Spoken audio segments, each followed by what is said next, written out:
Boss, let's go over the situation again. We've got another parasite outbreak in the laboratory on the quarantine platform.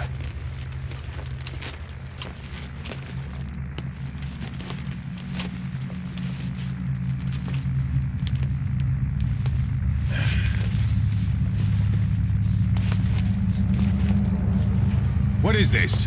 No idea.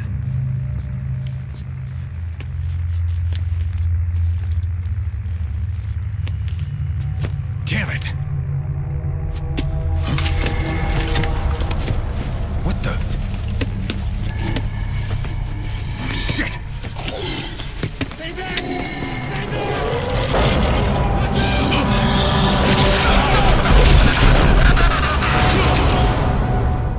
We've sealed all the exits to keep it from spreading. No one's getting out. One of the researchers inside managed to isolate the parasite behind the outbreak. He faxed over his findings. Code Talker's analyzing them now. Why this new outbreak, despite our inoculation? This is still unclear. Introducing the Wolbachia to the infected prevented symptoms during the last epidemic. The parasites lodge in the victim's throat, forming a mating pair. But the Wolbachia turns the male to female. Two females can neither copulate nor lay eggs. That's why the rescue team went in with more Wolbachia. But the outbreak still isn't under control. They should not be capable of laying eggs. Yet, we have a new outbreak. And the Wolbachia have no effect. I pray this is not some new strain. If it is, then someone may have brought it here. If there's a spy running around. For now, we must focus on discerning the outbreak mechanism. The cases show another alarming new development. It is now even more difficult to tell who is infected. The eggs propagate out of sight. No external symptoms. One who appears healthy may be dying on the inside. What the hell happened in there? Boss, I still can't raise the rescue team I sent in. We know how to proceed if we just knew how to ID the symptoms. Finding that out is part of your job in there.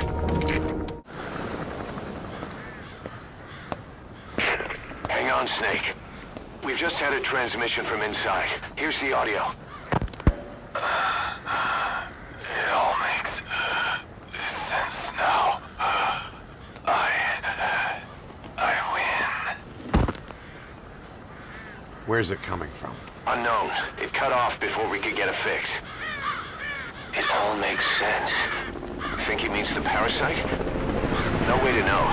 But right now, that's all we've got. Hopefully he can tell us something. We'll have to close the tent behind you, boss. Don't think the infection's airborne, but...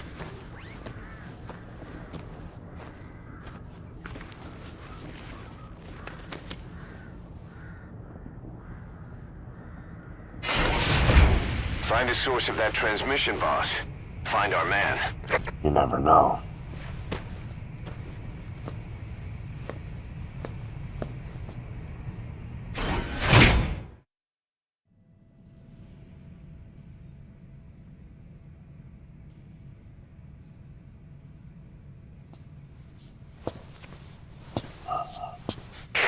What is it?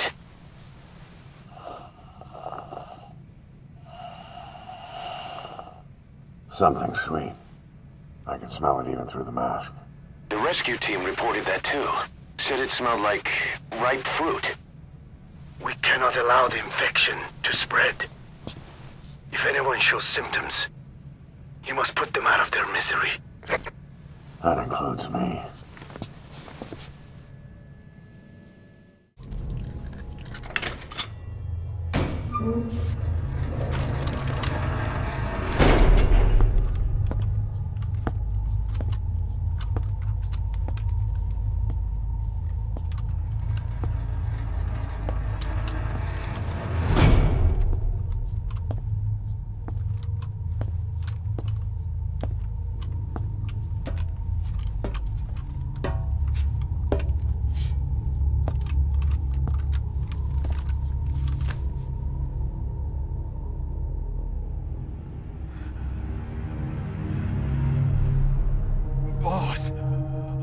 What the hell happened? At least you're okay. What's going on? I win. I'm no snail.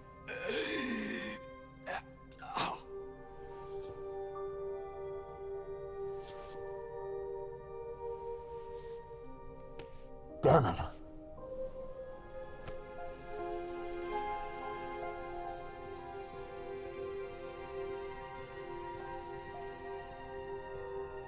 So he sent the transmission. Seems like he had a way of IDing who's symptomatic. But what was he trying to say? Snail. Yes, of course. It all makes sense now. Do not let anyone showing symptoms get outside. As infection progresses, it triggers an overwhelming urge to get out in the open. That's the parasite controlling them. Once outside, the birds will feed on infected bodies, spreading the parasite on land.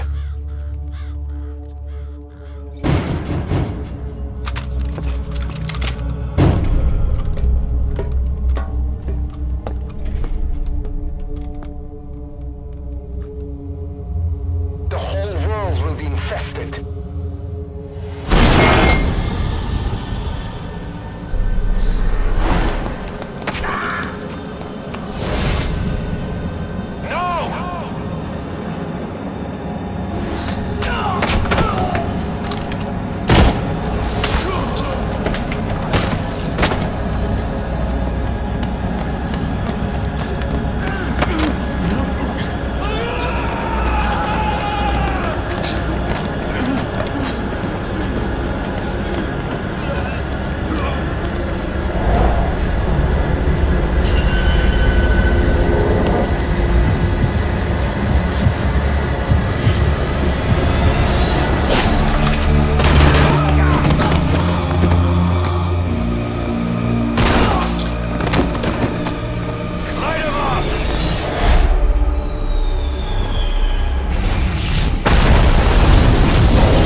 You have to shoot, boss. We can't let them outside.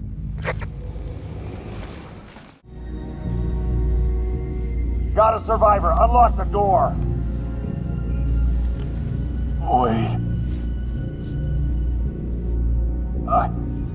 I don't think I made it after all. What? You just checked him. Could it have progressed this quickly? Boss, take another look at him with the goggles.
There's nothing we could have done for them.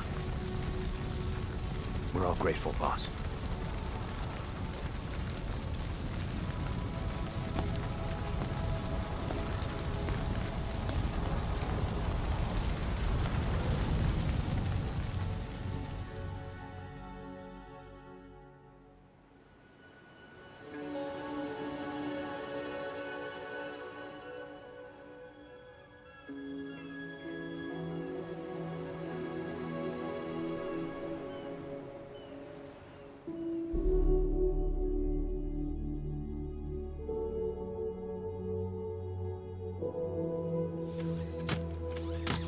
It's your fault!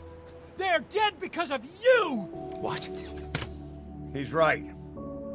I killed him with my own hands. They were on your side! I'm on your side! And you turned them all to ashes!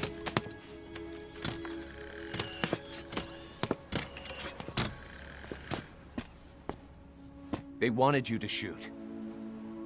It was that or be burned alive. Come on. Let's get this over with.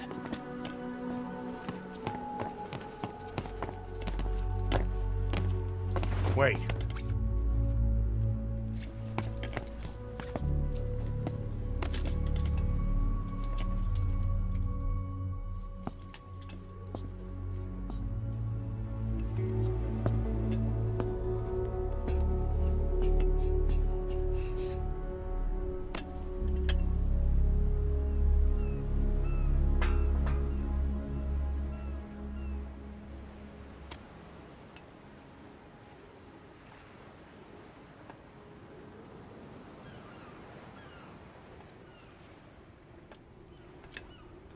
I won't scatter your sorrow to the heartless sea.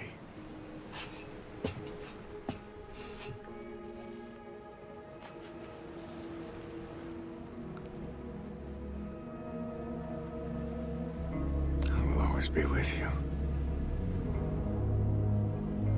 Plant your roots in me.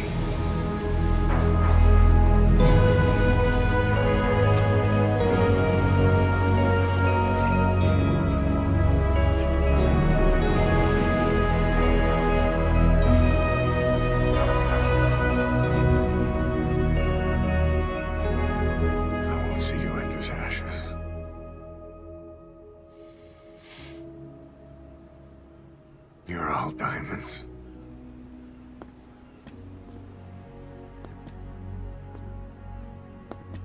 We're not burying them at sea. What then?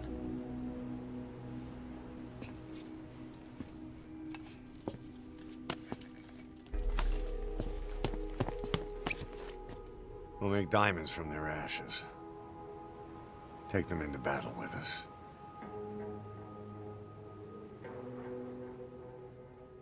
A shining light to our brothers in arms, even in death.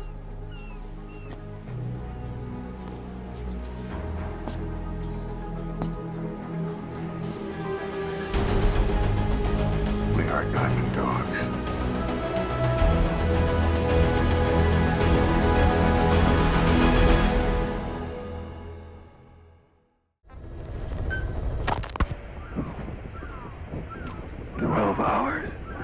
After exposure to the blood of a symptomatic colleague, I found myself making my way up the stairs to this room. And I am not alone. Everyone who's infected, we've all come up here wanting to get outside. I know full well I mustn't leave, given the possibility I'm infected. Yet, I can't contain this urge I feel inside me, like the alcoholic who tries to make any excuse for one more drink. Every step I took up those stairs filled me with this sense of bliss. I still have all my wits about me. It took no time at all to rewire the electronic lock and open the emergency exit.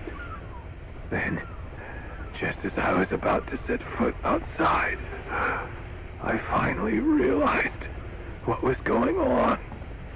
This desire for freedom is not my own, but that of the vocal cord parasites inside me. They want the ravens to feed on us, pecking us to death, attracted by these sweet secretions. They have mutated to facilitate this. The sweet smell is powerful enough to attract even a species with such a weak nose.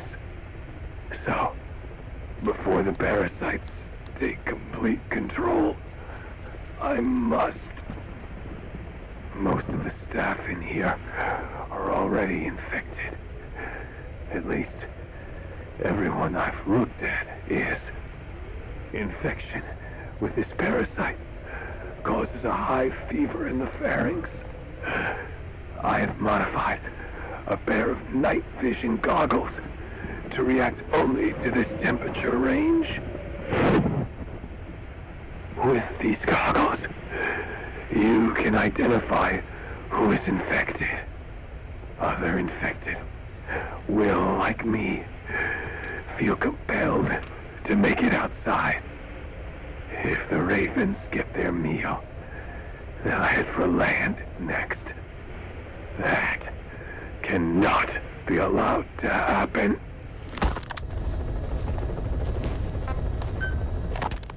The whole idea of the vocal cord parasites was that they'd only copulate once exposed to a specific language over time. But the parasites infecting our men in the laboratory laid their eggs straight away. The larvae were eating their lung tissue almost immediately.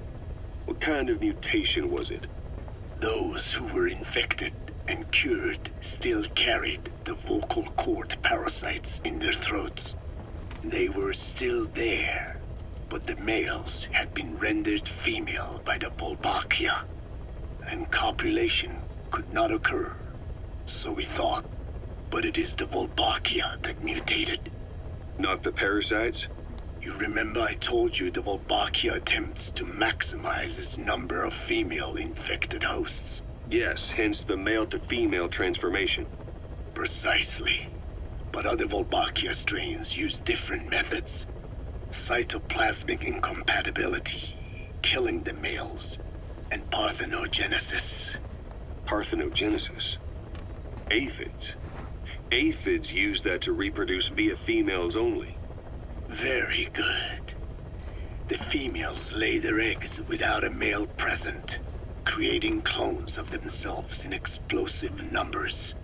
Parthenogenesis was originally a means for an organism to take maximum advantage of abundant resources by increasing its numbers. Certain strains of Volbachia force this to occur, to create more and more infected females. And that's why our men develop symptoms in the blink of an eye. Volbachia causing parthenogenesis is common in parasitic wasps. Of course, the Volbachia I introduced to you men did not have this characteristic, but I believe the mutation, whatever it was, caused it to force parthenogenesis in its host, the vocal cord parasites. The Volbachia we used to prevent egg laying became the agent of limitless reproduction. There's something else. The symptomatic infected in the laboratory all wanted to get outside, even knowing there was napalm waiting for them out there. You said the parasites made them act that way, but parasites controlling humans. Is it possible? Parasites altering the host's behavior is a common occurrence in the world of nature.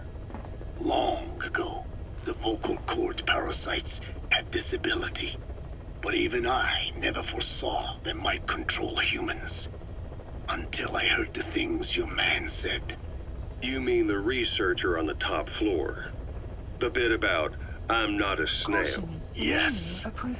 Among parasitic worms, there is a genus called Leucochloridium that uses snails as intermediary hosts. As you know, snails prefer dark, gloomy environments. But once parasitized by leucochloridium. They desire to be in the light. And that is not all. The parasitic worms thrust themselves into the snail's antennae, making them swell to abnormal size. The snail, meanwhile, frantically wiggles its antennae as the parasites squirm inside. The swollen, wriggling antennae soon resemble caterpillars. I don't get it. It is so they can be eaten by birds. Leucochloridium needs a bird as its definitive host. To breed, they require their snail host to be snapped up by a predator. So they make the humble snail appear to be a delicious caterpillar and lead it to somewhere in open sight. So you mean the staff trying to get outside Was so the birds could pick at them. The parasites altered their mental state, making them crave higher places and to be outdoors. I can only surmise that both the Wolbachia and the parasites mutated before the ancestors of the vocal cord parasites infected humans. Their hosts were birds. What we saw in the laboratory was some throwback to that time. The parasites attempting to make birds their intermediary hosts. It sounds insane. A praying mantis that is host to a parasitic hairworm will dive into water and drown itself, just so the hairworm can lay its eggs in water. Rats infected with Toxoplasma gondii lose their instinctive caution and run right up to cats. Just some of the many ways parasites control the host. But we're humans. Surely our minds are too complex for that. I thought just the same. Free will is what makes us human, so it never occurred to me that the parasites could be controlling the symptomatic.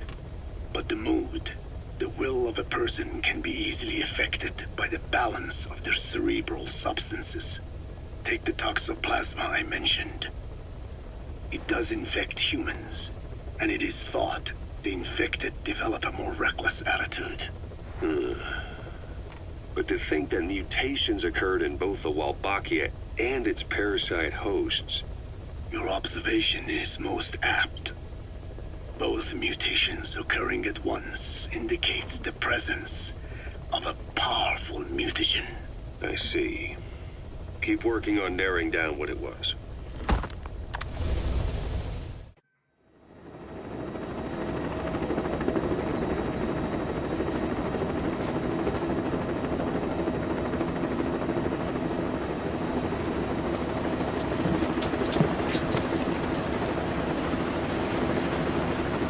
It's raining.